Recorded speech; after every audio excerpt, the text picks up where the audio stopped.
একজন মেয়ে ছেলে জাহান্নামায় যাবে, 4 জন পুরুষকে জাহান্নামায় ঢোকাবে, তারপর ওই মেয়েটি জাহান্নামায় ঢুকবে। কে কে? তার বাপ, তার বড় ভাই বা দাদা, তার স্বামী, তার পেটের ছেলে। আমার বাবাজিদের আজ বলে যাচ্ছি, হাতে ধরে বলে যাচ্ছি বাপ, খুব দুঃখের সহিত বলে যাচ্ছি। আজকের বাড়ি যাবেন, বাড়িতে গিয়ে আপনাদের বাড়িতে 4 শ্রেণীর মেয়ে ছেলে আছে। আমাদের বাড়িতে ক শ্রেণীর মেয়ে ছেলে আছে বাবা? 4 শ্রেণীর। কে কে? আপনার মা, বোন, মেয়ে আর বউ, এই 4 শ্রেণীর মহিলা, এরা জান্নাতি না জাহান্নামী কি করে বুঝবেন? আজকে শুনে যান।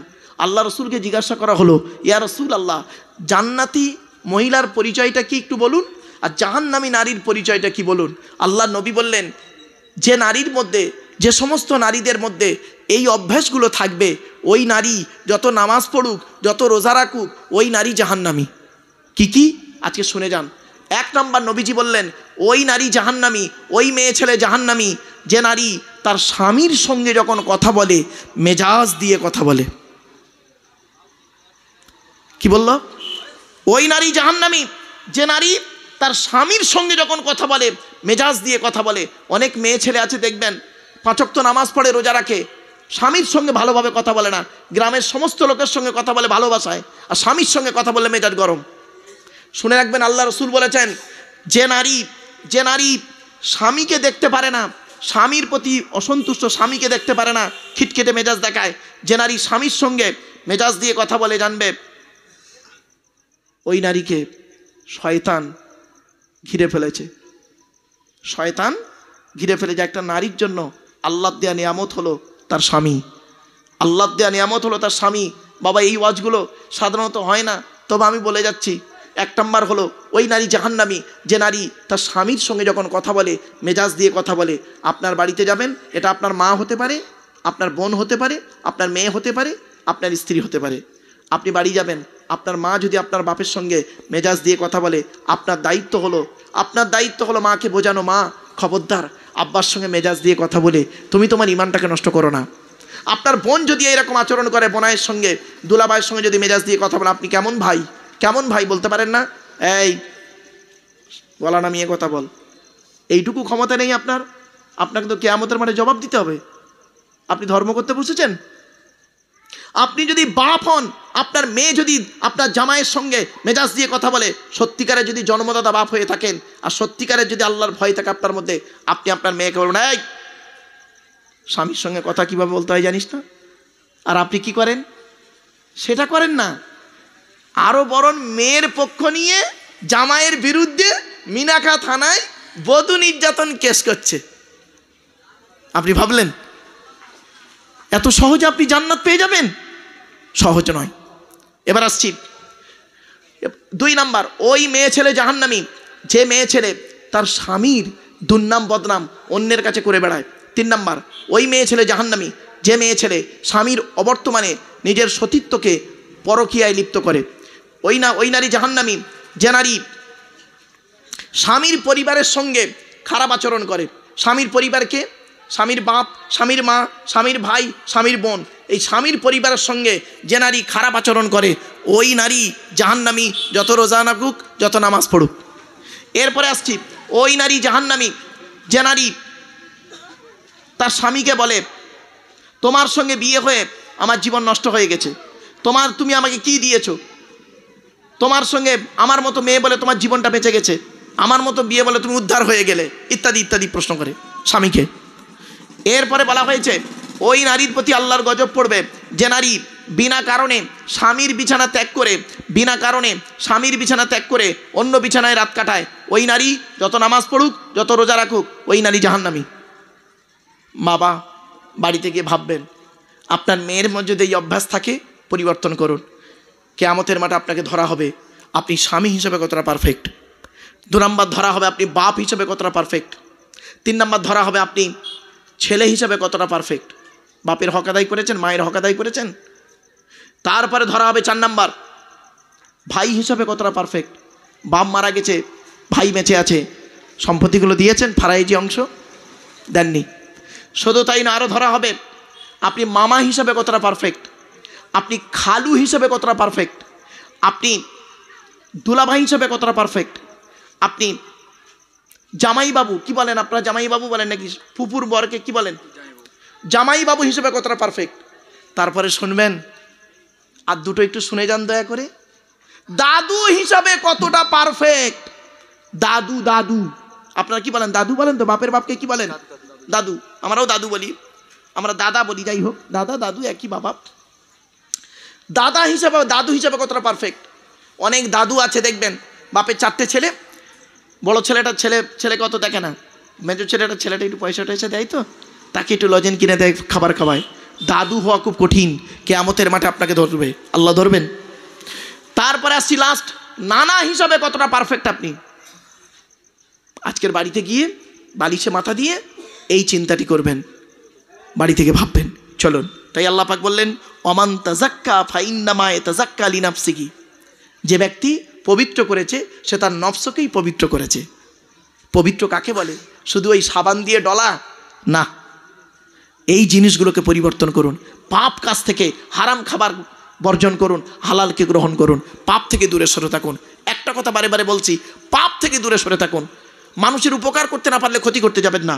এরপর আল্লাহ পাক বলছেন, আল্লাহর কাছে ফিরে যেতে হবে, ওয়াইলাইহিল মাসির, ফিরে যেতে হবে, ওয়াইলাল্লাহিল মাসির। আল্লাহ পাক বলছেন, আমার কাছে তোদের ফিরে আসতে হবে, পালাবার কোনো রাস্তা নাই। আল্লাহ পাক বলছেন, কুল, নবী তুমি বলো, ইন্নাল মাউতাল্লাযী তাফিররুনা মিনহু, মরণ থেকে তোরা কোথায় পালাবি? ফাইন্নাহু মুলাকিকুম, মরণ তোদের আচানক গিয়ে ধরবে, বুঝতেও পারবি না। সুম্মা তুরাদ্দুনা ইলা আলিমিল গায়বি ওয়াশ শাহাদা, আর মৃত্যুর পরে আমি আল্লাহ আমার কাছে তোদের ফিরে আসতে হবে। আসার পরে কি করবো জানিস? ফায়ুনাব্বিউকুম বিমা কুনতুম তা'মালুন, পৃথিবীতে যা কাজগুলো করেছিস সব খবর তোদের দিয়ে দেবো। এরপরে আল্লাহ পাক বলছেন, শুনে নিন, আল্লাহ পাক বলছেন, ওয়ামা ইয়াস্তাবিন আমা ওয়াল বাসীর, চোখওয়ালার অন্ধ দুটো এক হতে পারে না, ঠিক না বেঠিক? যাদের চোখ আছে তারা বুঝে নেবে, যাদের জ্ঞান আছে, বিবেক আছে, বুদ্ধি আছে, তারা বুঝে নেবে। আর যাদের চোখ নেই, অন্ধের মতো শুনেও না শোনার ভান করে চলে, ওরা হলো অন্ধ, ওদের কোনো দাম নেই। আল্লাহ পাক বললেন, ওয়ামা ইয়াস্তাবিল আমা ওয়াল বাসীর, একটা কাফের আর মোমেন দুটো কোনোদিন এক হতে পারে না, ঠিক না বেঠিক?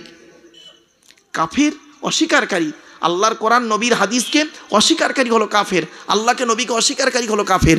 সে আর যে আল্লাহ নবীকে বিশ্বাস করে, দুটো এক হতে পারে না। তাই আল্লাহ বলছেন, ওমা ইস্তাবিল আমা ওয়াল বাসীর, চোখওয়ালার অন্ধ দুটো এক নয়। চোখ কাদের আছে? মোমেনের হলো চোখ, মোমেন বিবেক বুদ্ধি দিয়ে কাজ করে। আর যাদের চোখ নেই, চোখ থাকতে অন্ধ, ও চোখের কোনো দাম নেই। চলুন, ওয়ালা জুলুমাতু ওয়ালা নূর, অন্ধকার আর আলো দুটো এক নয়, অন্ধকার আর আলো দুটো কোনো দিন এক নয়। এরপর আল্লাহ পাক বলছেন, ওয়ালা জিল্লু ওয়ালাল হারুর, ছায়া আর রৌদ্র দুটো এক নয়। তারপর আল্লাহ পাক কি বলছেন, ওয়ামা ইয়াস্তাবিল আহইয়াউ ওয়ালাল আমওয়াত, মৃত আর জীবিত দুটো এক নয়। কতগুলো উদাহরণ দিল দেখুন। 1 নম্বর উদাহরণ দিল, চোখওয়ালা আর অন্ধ এক নয়। আর একটা উদাহরণ দিচ্ছে আল্লাহ পাক, আলো আর অন্ধকার এক নয়। আর একটা উদাহরণ দিচ্ছে আল্লাহ পাক, কি? রৌদ্র আর ছায়া দুটো এক নয়। আর একটা উদাহরণ দিচ্ছে আল্লাহ, বলছেন, ওমা ইস্তাবিল আহইয়াউ ওয়ালাল আমওয়াত, জীবিত আর মৃত এক নয়। ভাবতে পেরেছেন? এই জীবিত আর মৃত সম্পর্কে ছোট্ট একটা কথা বলে দিচ্ছি, শুনে নিন, রাগ করবেন না কেউ। আল্লাহ রাসূল বলছেন, মাসালুল্লাযী ইয়াযকুরু রাব্বাহু ওয়াল্লাযী লা ইয়াযকুরু রাব্বাহু মাসালুল হাইয়্যি ওয়াল মাইয়্যিত। আল্লাহ রাসূল বলেছেন, যে ব্যক্তি আল্লাহর জিকির করে, আল্লাহর আরাধনা উপাসনা করে, আল্লাহকে বিশ্বাস করে, সে হলো যে সেই ব্যক্তি। আর যে ব্যক্তি আল্লাহর আরাধনা উপাসনা করে না, ওই ব্যক্তি দুটো এক হতে পারে? দুটো এক নয়। যে আল্লাহর জিকির আরাধনা উপাসনা বিশ্বাস করলো, ও হলো জীবিত ব্যক্তি। আর যে ব্যক্তি আল্লাহর আরাধনা উপাসনা করলো না, ও হলো মৃত ব্যক্তি। তাই আল্লাহ পাক বললেন, ওমা ইস্তাবিল আহইয়াউ ওয়ালাল আমওয়াত, আল্লাহ পাক বলছেন চোখ ওই জীবিত আর মৃত ব্যক্তি এক নয়। এরপর আল্লাহ পাক বলছেন, ইন্নাল্লাহ ইসমুউ মান ইয়াশা, নিশ্চয়ই আল্লাহ যাকে চায় তাকে শোনায়। ওমা আনতা বিমুসমিম মান ফিল কুবুর, হে নবী আপনি শোনাতে পারবেন না যে কবরে শায়িত আছে। কবরে যে ব্যক্তি শুয়ে আছে তাকে আপনি শোনাতে পারবেন না। যতক্ষণ না আমি আল্লাহ আপনাকে অনুমতিটা দিই। এখান থেকে অনেক দীর্ঘ আলোচনা, এটা আমি এই দীর্ঘ আলোচনায় গেলাম না।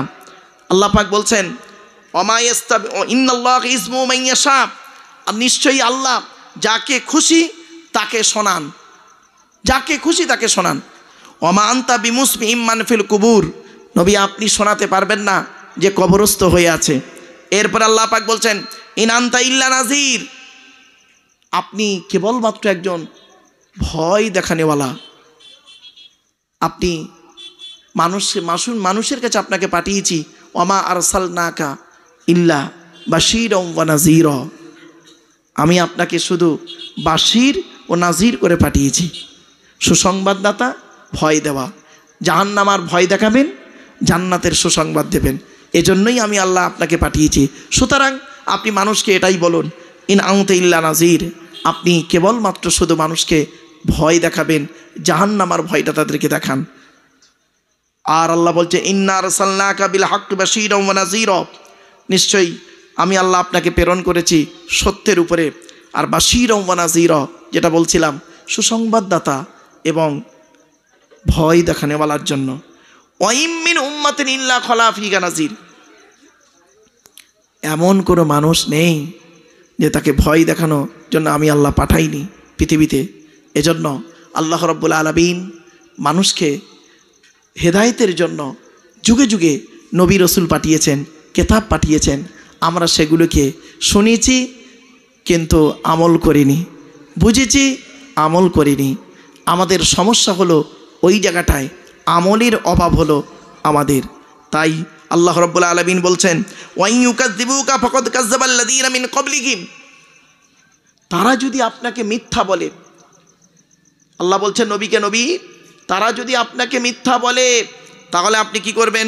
ফাকাদ কাযযাবাল্লাযীনা মিন ক্বাবলিহিম, জানবেন ওদের পূর্ববর্তীরাও মিথ্যা কথা বলেছিল। জাআতুহুম রাসূলুহুম বিল বায়্যিনাত, তাদের কাছে এসেছিল আল্লাহর তরফ থেকে, তাদের কাছে এসেছিল রসুল আল্লাহর তরফ থেকে এবং দলিল নিয়ে এসেছিল। প্রত্যেকটা নবী রসুল তারা এসেছেন দলিল নিয়ে, যাকে আল্লাহ পাক যে কেতাব দিয়ে পাঠিয়েছেন সেই কেতাব নিয়ে তারা এসে বলেছিল একটাই কথা, ইন্নী লাকুম রাসূলুন আমিন, আমি হলাম সত্যবাদী রসুল। ফাত্তাকুল্লাহা ওয়া আতিউন, তোমরা আল্লাহকে ভয় করো, আমাকে অনুসরণ করো।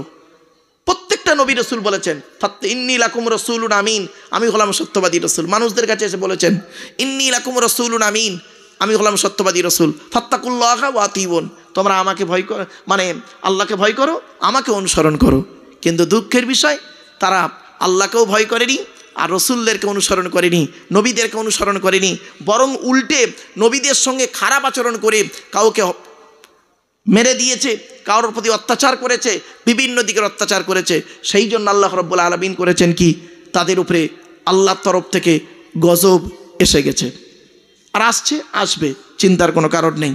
তাই আল্লাহ পাক বললেন তাদের কাছে অবিজুবুরি অবিল কিতাবিল মুনির, ছোট ছোট সহিফা এসেছে আর প্রকাশ্য কেতাব এসেছে। এই জুবুর শব্দটা এসেছে, জুবুর শব্দের অর্থ হলো ছোট ছোট কেতাব, ছোট ছোট সহিফা, আর কিতাবুল মুনির হচ্ছে প্রকাশ্য দীপ্তময় কেতাব তাদের কাছে এসেছে। আল্লাহ পাক বলছেন সুম্মা খাসদুল্লাযীনা কাফারু ফাকাইফা কানা নাকির, আমি আল্লাহ ধরেছি তাদেরকে যারা কুফরি করেছে, আমার কেতাবকে অস্বীকার করেছে, তাদের অবস্থা কেমন ছিল নবী একবার লক্ষ্য করে দেখুন। এরপরে আল্লাহ পাক বলছেন বান্দা লক্ষ্য করো, আলাম তারা আন্নাল্লাহা আনজালা মিনাস সামাই মাআন, হে পৃথিবীর, একটা রুকু শেষ করলাম, এরপরে পরের রুকু হচ্ছে আল্লাহ রাব্বুল আলামিন বলছেন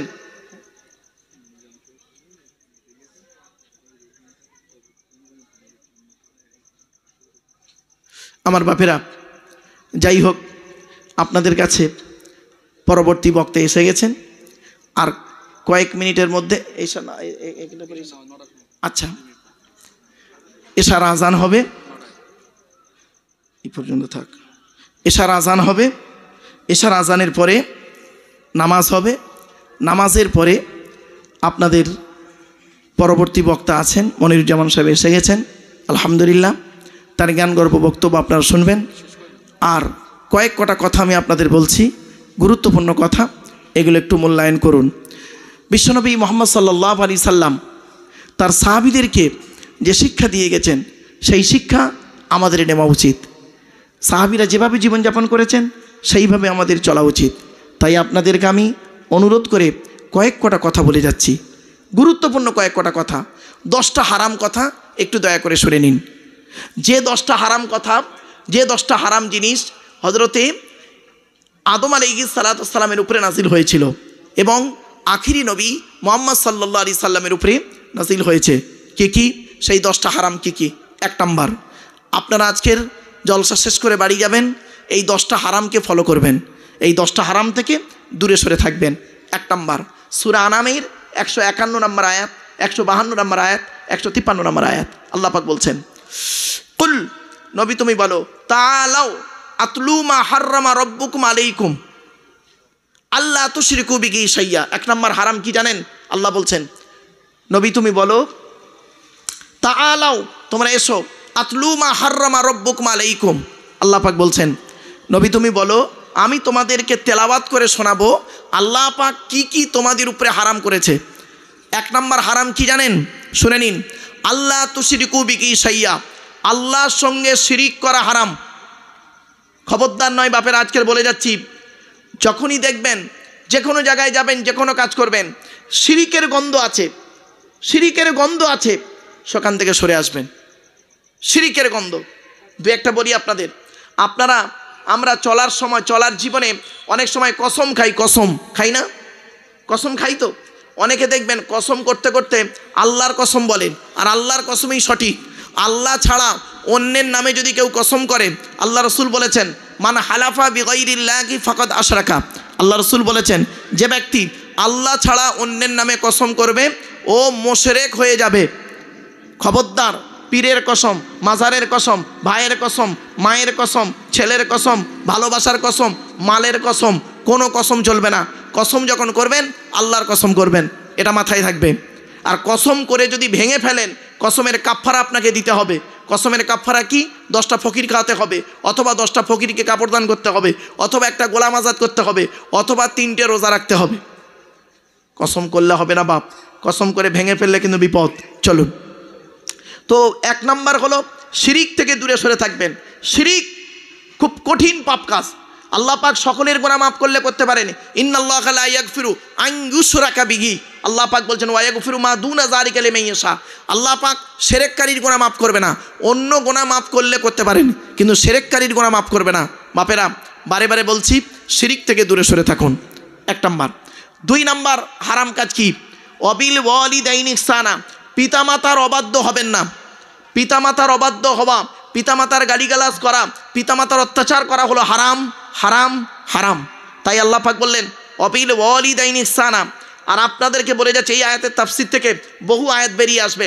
আল্লাহ পাক বলেছেন,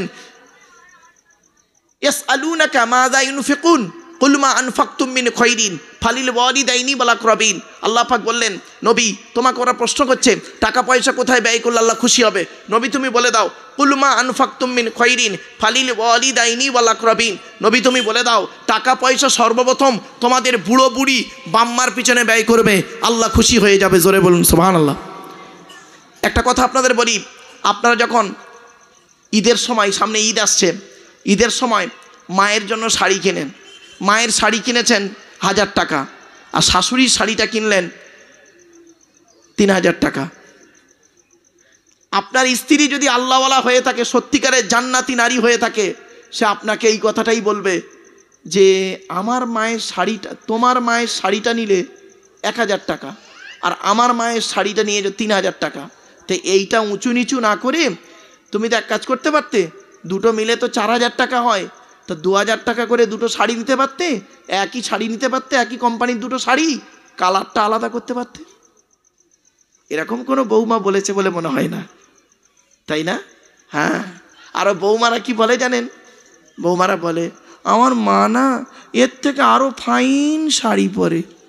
কি ফাইন পরে জানি, বলে লাভ নেই। সারা জীবন মোটা খদ্দর পরে আর জামাইয়ের পাল্লায় পরে একদম ভালো শাড়ি পরছে। খবরদার নয় বাপ, বাস্তবটাই বললাম। কথাটা হয়তো শুনতে হাসি লাগলো, কিন্তু না। এজন্য পিতামাতা থেকে পিতামাতার সেবা যত্ন করবেন। ছোট্ট একটা উদাহরণ দিচ্ছি। শ্বশুর কোনো দিন বাপ হতে পারে না, শ্বশুর কোনো দিন বাপ হতে পারে না, শাশুড়ি কোনো দিন মা হতে পারে না। শুনে রেখে দিন, শ্বশুর তোমার বাপ হয়েছে 20 বছর পরে তার মেয়ে দেওয়ার কারণে, আর তোমার বাপ হয়েছে যেদিন তুমি মায়ের পেটে এসেছিলে সেই দিন থেকে, তোমার মা হয়েছে যেদিন তুমি মায়ের পেটে এসেছিলে সেই দিন থেকে। মনে রাখবেন, সন্তান যখন মায়ের পেটের ভিতরে লাথি মারে, মা তখন আনন্দে হেসে ফেলে, আর ওই সন্তান যখন পৃথিবীর মুখ দেখে কারোর কথা শুনে মার গায়ে লাথি মারে, মায়ের চোখ ফেটে পানি পড়ে।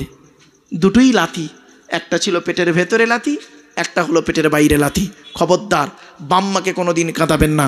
ইন্নাল জান্নাতা তাহতা আকদামিল উম্মাহাত, রসুল বললেন, চায়ের ছেলেমেয়েরা, তোমাদের জান্নাত হলো তোমাদের বাপ আর মায়ের পায়ের তলায়। জোরে বলুন সুবহানাল্লাহ। তাহলে 2 নম্বর হারাম, পিতামাতার সঙ্গে খারাপ আচরণ করা হারাম। 3 নম্বর হারামটা কি জানেন? খুব ইম্পর্টেন্ট। লা তাকতুলু আওলাদাকুম মিন ইমলাক। আল্লাহ বলছেন, তোমরা তোমাদের সন্তানদেরকে দারিদ্রতার কারণে হত্যা করো না। অনেক ব্যক্তি আছে সন্তান নেবে না বলে ট্যাবলেট খাইয়ে বা বিভিন্ন কারণে সন্তানদের পেটে এসে গেছে, ব্যাস 499 টাকা দামের ট্যাবলেট খাইয়ে বাচ্চা মেরে দিল। হারাম, খবরদার নয়, কঠিন হারাম। সন্তান হত্যা করবেন না। যে এসেছে আলহামদুলিল্লাহ, সে তার রেজেক নিয়ে আল্লাহ পাক তাকে পাঠিয়েছে, আপনি তার অত চিন্তা টেনশন করেন কেন? আপনি তো এটা, এই বিশ্বাসটাই তো আল্লাহ, আপনার ভরসাটা তো আল্লাহর উপরে নেই। সুতরাং যে সন্তান এসেছে তাকে কোনো দিন দারিদ্রতার কারণে মেরে দেবেন না। আল্লাহ পাক বলছেন, ওয়াইজাল মাউউদাতু সুইলাত বিআইয়ি যামবিন কুতিলাত। ওই সমস্ত মৃত সন্তানদেরকে আমি আল্লাহ কিয়ামতের মাঠে জীবিত করে জিজ্ঞাসা করব, বিআইয়ি যামবিন কুতিলাত, কোন অন্যায়ের কারণে তোমাদের পিতামাতা তোমাদের হত্যা করেছিল? খবরদার নয়। সন্তান হত্যা করেছেন যারা, বিয়ের আগে তো সন্তান হত্যা অনেকে করেছেন। এই ভ্যালেন্টাইন্স ডে কালকের গেছে, কটা যে পাপ কাজ হয়েছে একমাত্র আল্লাহ ভালো জানে। তবে আল্লাহ পাকের রহমত হয়েছে, এই বছরে 2025 সালে ভ্যালেন্টাইন্স ডেটা ছিল শবে বরাতের রাত। সুতরাং মাইনাস+ মতো হয়ে গেছে, তাই না? মাইনাস+। তো যাই হোক, আমার মাধ্যমিক পরীক্ষা ছিল, আলেম ফাজেল আমার মাধ্যমিক, এই জন্য মোটামুটি পাপের দিকে ছেলেমেয়ের একটু কমেই গেছে, এটা আমার ধারণা। চলুন, তো 3 নম্বর হারাম কাজটা কি? সন্তান হত্যা করা হলো হারাম। যে কোনো কারণে সন্তান হত্যা থেকে দূরে সরে থাকবেন। 4 নম্বর হারাম কাজ কি? আল্লাহ পাক বললেন, লা তাকরাবুল ফাওয়াহিশা মা যগারা মিনহা ওয়া মা বাতান। প্রকাশ্য পাপ কাজের ধারে বাড়ে যেও না। আচ্ছা, প্রকাশ্য পাপ কাজগুলো কি আপনারা জানেন? সুদ খাওয়া, মদ খাওয়া ইত্যাদি। আর গোপনে পাপ কাজগুলো কি এটাও আপনারা জানেন। আপনি কি পাপ করেছেন আপনিই জানেন। এখানে যে বসে আছেন, মনে রাখবেন, এর যে কত বড় মূল্য আপনি নিজেই বুঝতে পারছেন না। আল্লাহ রসুল বলেছেন, এই যে চেয়ে বসে আছেন সন্ধ্যে এই রাত 9টার সময়, আল্লাহ রসুল বলছেন 3 ব্যক্তির চোখ জাহান্নামের আগুন হারাম। 1 নম্বর হলো আইনুন বাকাত মিন খসিয়াতিল্লাহ, যে চোখটা নিজের পাপের কথা খেয়াল করে পানি ঝরায়, ওই চোখটা জাহান্নামের আগুন হারাম। জোরে বলুন সুবহানাল্লাহ। 2 নম্বর আইনুন সাহারাত ফি সাবিলিল্লাহ, যে চোখটা রাত্রি জেগে জেগে আল্লাহর ইবাদতে রাতটা কাটিয়ে দেয়, ওই চোখটা জাহান্নামের আগুন হারাম। 3 নম্বর আইনুন গদ্দাতাম মাহারিমিল্লাহ, ওই চোখটা, যে চোখটা হারাম কাজ থেকে ফিরিয়ে আনে। বাবাজিদের বলে যাচ্ছি, মুরব্বীদের বলে যাচ্ছি, এবং যুবকদের বলে যাচ্ছি, মা বোনদের বলছি, হারাম কাজ থেকে চোখটাকে ফিরিয়ে আনুন। তাই আল্লাহ পাক বললেন, লা তাকরাবুল ফাওয়াহিশা মা যগারা মিনহা ওয়া মা বাতান। প্রকাশ্য পাপ কাজ করা তো দূরের কথা, পাপ কাজের ধারে বাড়ে যেও না। 5 নম্বর হারামটা কি? লা তাকতুলুন নাফসাল্লাতী হারামাল্লাহু ইল্লা বিল হাক্কি। আল্লাহ পাক বলছেন, অন্যায়ভাবে মানুষ হত্যা করা চলবে না, হারাম। অন্যায়ভাবে মানুষ হত্যা করা হারাম।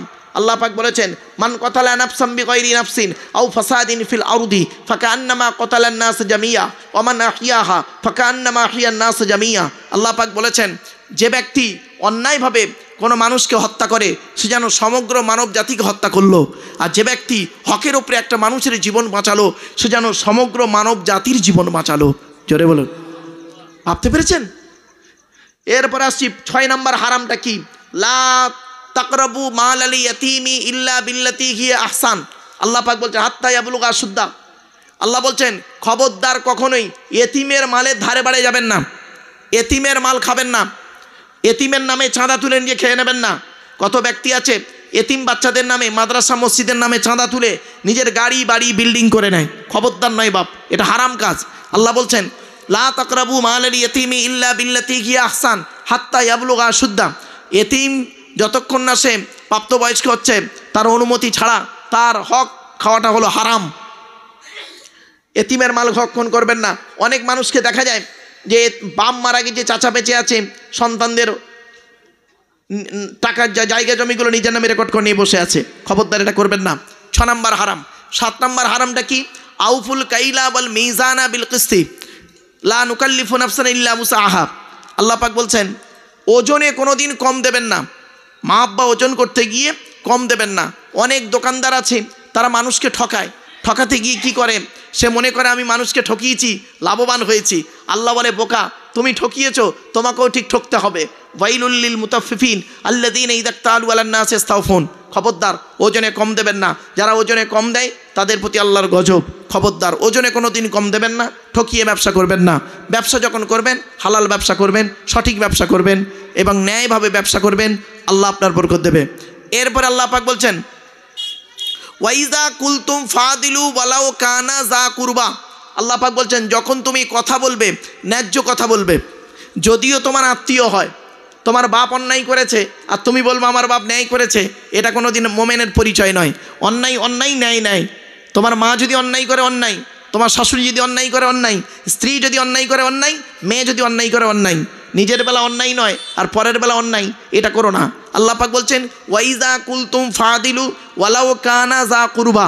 যখন তুমি কথা বলবে ন্যায্য কথা বলবে, সেটা তোমার নিজের ব্যক্তি হোক বা অন্য ব্যক্তি হোক, ওটা দেখতে যাবেন না।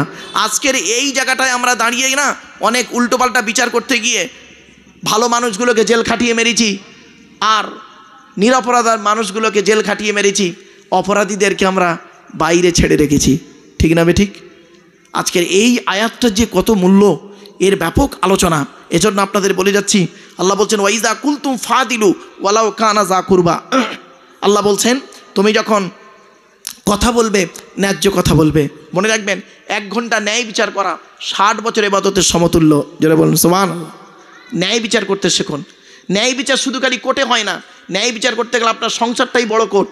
আপনার সংসারটা হলো পরিবারটা বড় কোর্ট। আপনি ন্যায় বিচার করতে শিখুন। স্ত্রীর সঙ্গে ন্যায় বিচার করুন, বৌমার সঙ্গে ন্যায় বিচার করুন, মেয়ের সঙ্গে ন্যায় বিচার করুন, ছেলের সঙ্গে ন্যায় বিচার করুন, নিজেকে ন্যায় বিচার করুন। ন্যায় বিচারটা খুব মারাত্মক জিনিস। ওয়াইজা কুলতুম ফাদিলু ওয়ালাউ কানা যা কুরবা অবিয়াখদিল্লাহি আউফু। ওয়াদা করলে খেলাপ করবেন না, ভঙ্গ করবেন না, ওয়াদাটাকে পূর্ণ করবেন। অবিয়াখদিল্লাহি আউফু।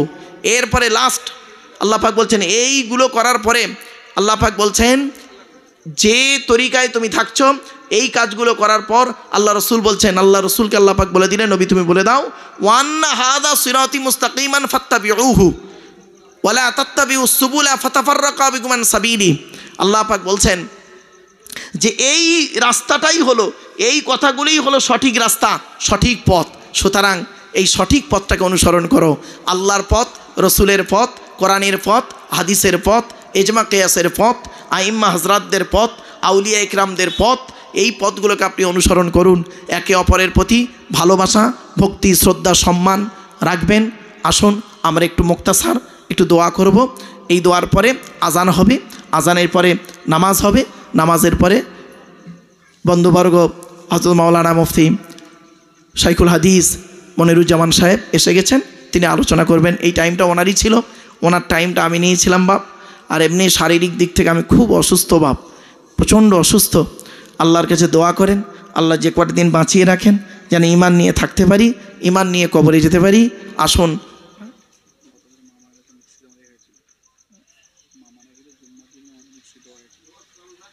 গত বছরে আমার আম্মাজি এন্তেকাল করেছিল বাবা, বকরা ঈদের দিন। আমি আপনাদের মতো পিতামাতা হারা সন্তান। 2019 সালে অক্টোবরের 3 তারিখ শুক্রবার 5:30টার সময় আমি আমার বাপকে হারিয়েছি। আর 2023 সালে জুন মাসের 28 তারিখ বৃহস্পতিবার 11:30টার সময় বকরা ঈদের দিন আমি আমার মাকে হারিয়েছি। বন্ধুরা, এই দুটো হাত দিয়ে আমরা প্রত্যেকেই মাইয়েতের জানাজা পড়েছি, বুকে মাটি দিয়েছি, কাঁধে করে নিয়েছি, কবরে শুইয়েছি আমরা। কিন্তু কোনো দিন ভাবিনি আমাদের কি জানাজা হবে আদৌ, আমাদের কি লাশ পাওয়া যাবে, গোসল দেবে, কোথায় কি অবস্থায় মৃত্যু হবে কেউ জানি না। তবে ঈমান নিয়ে যেন আমরা কবরে যেতে পারি, ঈমান নিয়ে যেন থাকতে পারি। বাবা আসুন একটু মুক্তাসার মোনাজাত করব। আল্লাহুম্মা আমিন। ربنا ظلمنا أنفسنا وإن لم تغفر لنا وترحمنا لنكونن من الخاسرين ربي زدني علما ربي ارحمهما كما ربياني صغيرا রব্বুল আলামিন যা কিছু পড়িয়েছেন বলিয়েছেন শুনিয়েছেন, পড়ার মধ্যে শোনার মধ্যে বলার মধ্যে যদি কোনো রকমের ত্রুটি হয়ে যায় গফফার নামের ওসিলা করে মাফ করে দিন। সওয়াব দিয়ে থাকেন বাবা আদম থেকে নিয়ে এখন পর্যন্ত যত নবীন সিদ্দিকিন শুহাদা সালেহিন সকলের আরওয়াহ মুবারকের সবটুকু পৌঁছায় দিন। রব্বুল আলামিন এই কোরআনুল কারীমের মাহফিলকে কবুল করে নিন। বক্তা, শ্রোতা, সভাপতি, সেক্রেটারি, কেশিয়ার কমিটি, আল্লাহ হালাল মাল থেকে তাবারুক সবগুলোকে আল্লাহ আপনি কবুল করে নিন। আল্লাহ আমাদের অনেকের আত্মীয়রা কবরস্থ হয়ে আছে, সকলে জিন্দিগির গোরাজাবকে মাফ করে দিন। বাপ মা, ভাই বোন, দাদা দাদি, নানা নানি, খালা খালু, ফুপা ফুপু, মামা মামি, শ্বশুর শাশুড়ি, স্বামী স্ত্রী, ছেলে মেয়ে কবরস্থ হয়ে আছে, গোরাজাবকে মাফ করে দিন। আল্লাহ যারা হায়াতে আছেন তাদের সেবা করার তৌফিক দান করুন। আল্লাহ আমাদের সকলের ঋণ থেকে মুক্তি করে দিন, কন্যাদায়কে দূর করে দিন, সুপাত্র মেলায় দিন। চাষাবাদ, রুজি রোজগার, ব্যবসা বাণিজ্য, কাজ কারবারে বরকত দান করুন। হালালকে গ্রহণ করা, হারামকে বর্জন করা তৌফিক দান করুন। কাফেরদের মোকাবেলা ইসলামকে জয়ী করে দিন। ভাই ভাইয়ের মহব্বত, স্বামী স্ত্রীর মহব্বত, বাপ বেটার মহব্বত, পাড়া প্রতিবেশীর মহব্বত, ভক্তি, শ্রদ্ধা, সম্মানকে বজায় রাখার তৌফিক দান করুন। আল্লাহ ঋণ মুক্ত, সুদ মুক্ত, জেনা মুক্ত, শিরিক মুক্ত, পাপ মুক্ত জীবনযাপন করার তৌফিক দান করুন। আল্লাহ আমি অধম গুনাহগার, আমার সঙ্গে অত আলেম, হাফেজ, হাজি, গাজী, জ্ঞানী, গুণী, বুদ্ধিজীবী মানুষেরা, বাবাজিরা, যুবক ভাইরা, স্নেহের কচি কচি বাচ্চারা, মা বোনেরা হাত তুলেছে। আল্লাহ যার হাতকে ভালোবাসেন তার হাতের ওসিলা করে আমাদের দোয়াকে কবুল করে নিন। আল্লাহ আল্লাহ এই জলসাকে কবুল করে নিন।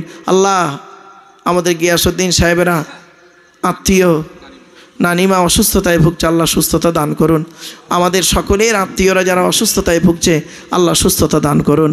আল্লাহ আমাদের সকলের শরীরকে ভালো করে দিয়ে ইবাদত করার তৌফিক দান করুন। আল্লাহ এই জলসাকে কবুল করে নিন, আমার ভাইদের জলসাকে কবুল করে নিন। বাবাজির যুবক ভাইরা, স্নেহের কচি কচি বাচ্চারা বড় কষ্ট করে এই জলসা কমিটি জলসা দেয়, এই তাফসিরুল কোরআনের মাহফিলকে কবুল করে নিন। আল্লাহ আমার মিডিয়া ভাইরা এসেছে বড় কষ্ট করে, মেহনত করে, আল্লাহ তাদের সততার মধ্যে মিডিয়াগিরি করে আল্লাহ তাদের জীবনযাপন করার তৌফিক দান করুন। আল্লাহ ওগো দয়াময়, দুনিয়াতে যে কদিন বাঁচিয়ে রাখবেন ঈমান নিয়ে থাকার, ঈমান নিয়ে চলার, ঈমান নিয়ে কবরে যাওয়ার তৌফিক দান করুন। সুবহান রাব্বিকা রব্বিল ইজ্জাতি আম্মা ইয়াসিফুন ওয়া সালামুন আলাল মুরসালিন ওয়ালহামদুলিল্লাহি রাব্বিল আলামিন ওয়া জাআলা আখিরা কালামিনা ইনদাল মাউতি লা ইলাহা ইল্লাল্লাহু মুহাম্মাদুর রাসূলুল্লাহ। বাপেরা বাবা আগামী বছর ইনশাআল্লাহ আল্লাহ যদি আমার বাঁচিয়ে রাখে আগামী বছর এশার পরেই উঠবো ইনশাআল্লাহ। বাকি এত আলোচনা হবে বাপ। আজকের এবছর আমি ওই ফুরফুরা শরীফে একই দিনে পড়েছে বাবা, এই জন্য আমি আপনাদের কাছে ক্ষমা প্রার্থী, আমি একটু আগে নিয়ে ফেলেছি বাপ। আসসালামু আলাইকুম।